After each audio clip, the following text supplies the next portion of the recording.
परीक्षा अभी खत्म भी नहीं हुई थी कि एक युवक को हथियारबंद सैनिकों के समूह द्वारा ले जाया गया। और भी अचरज की बात थी कि पूरे शहर का नेटवर्क अचानक बंद हो गया। यह सब केवल इसलिए हुआ क्योंकि युवक ने परीक्षा की उत्तर पुस्तिका पर एक चित्र बनाया था। इस चित्र ने तुरंत विशेष बलों के समूह को हथियारों के साथ तैयार किया। जियांगनान के 3 सेना के गवर्नर के मन में भी बहुत डर था। उन्होंने तुरंत परीक्षा रोकने का आदेश दिया और युवक के मामले को सीधे देश के सर्वोच्च नेता को बताया। नेता आश्चर्य से चौंक गए और तुरंत युवक को ड्रैगन देश का सर्वोच्च रहस्य घोषित कर उसकी सभी जानकारी को बाहरी दुनिया से अवरुद्ध कर दिया। किसी भी कीमत पर युवक को सुरक्षित वापस लाना था, क्योंकि युवक की सुरक्षा पूरे ड्रैगन देश के अस्तित्व से जुड़ी थी। दरअसल युवक पिछले युग से पुनर्जन्मित व्यक्ति था। पिछली पीढ़ी में मानवता अचानक प्रतिक्रिया देने में असमर्थ थी। शुरुआत में 15 स्तर के भूकंप से लेकर बाद में आई अत्यधिक ठंड तक किसी को भी पता नहीं था कि यह अंतिम युग का आगमन है। मात्र 1 महीने में सभी शहर खंडहर बन गए। अंत में सभी मनुष्य केवल हत्या करने वाले ज़ॉम्बी बन गए और वह आदमी पूरी मानवता का एकमात्र जीवित व्यक्ति बन गया। लेकिन अकेले होने के कारण वह इस आपदा को रोक नहीं पाया। दुनिया को शांति देने के लिए उसने अंत में परमाणु बम का बटन दबाया और जीवन पुनर्गठन योजना शुरू की। अगले ही पल वह आदमी डर के मारे सपने से जाग गया, जिसमें वह खुद को परीक्षा हॉल में पाया। जब आदमी को एहसास हुआ कि वह वास्तव में पुनर्जन्मित हो गया है, तो उसने तुरंत परीक्षा की उत्तर पुस्तिका पर अंतिम दिनों के संकट की भविष्यवाणी लिखी। इस जन्म में उसे मानवता को अंतिम दिनों के आने के लिए तैयार करने का पर्याप्त समय देना था। परीक्षक ने जब आदमी का अंतिम दिनों का लेख देखा तो वह तुरंत क्रोधित हो गया।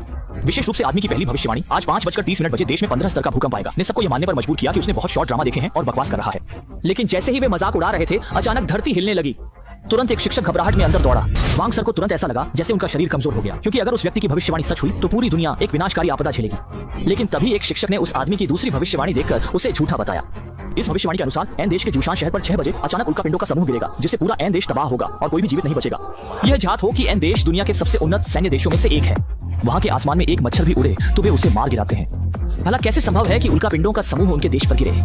फिर भी वांग सर को लगा कि मामला गंभीर है, इसलिए उन्होंने तुरंत अपने वरिष्ठों को सूचित किया। जल्द ही पुलिस प्रमुख लियू सर मौके पर पहुंचे। लेकिन जब उन्हें पता चला कि वांग सर ने उन्हें सिर्फ एक छात्र के अंतिम दिनों के लेख के कारण इतनी जल्दी बुलाया था, तो वे क्रोध से लाल पीले हो गए। गुस्से में मेज पर हाथ मारकर वे जाने लगे, पर वांग सर ने उन्हें फिर रोक लिया। वांग सर के बार बार समझाने और आग्रह करने पर वे मजबूरी में रुक गए। 3 मिनट बाद देखेंगे कि क्या उल्कापिंडों का समूह वाकई आएगा। समय धीरे धीरे बीता और 6 बज गए।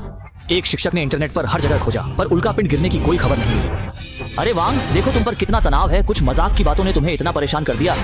अब इस नाटक को खत्म करना चाहिए। क्या यह वाकई एक अंधी बिल्ली का मरा चूहा पकड़ना था? क्या संकट की भविष्यवाणी वास्तव में झूठी थी?